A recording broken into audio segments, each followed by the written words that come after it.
Hey guys, Assalamu alaikum. My name is Raquel Altia and welcome to my channel. So on today's video, I'm going to show you how to make these lentil fritters known as Bajia za ndegu in Kiswahili. So without further any ado, let's start with this recipe. You'll be needing 1 cup of the lentils and then you're going to soak them for overnight. This is the next day in the morning. Using a blender or a chopper is the best way. Then you're going to put the lentils inside.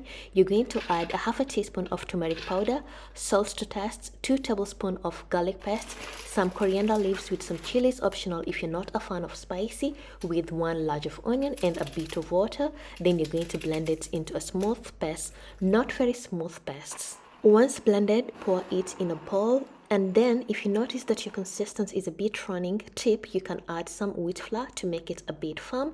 Then cover it and put it in the fridge for at least an hour.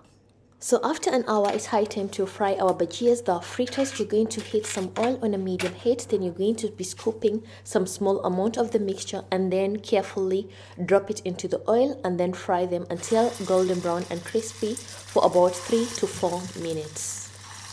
So once your lentil bajias, they have this amazing color, then you're going to remove them from the oil and then place them on a paper towel so they can able to drain the excessive oil.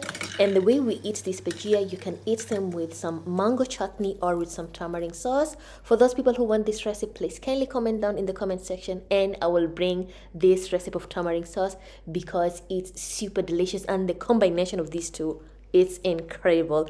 And I hope you guys are going to try out this recipe. And if you're going to try it, please kindly come back to the comment section. And if you're new to my channel, please don't forget to subscribe and share with others. And see you next time. Bye.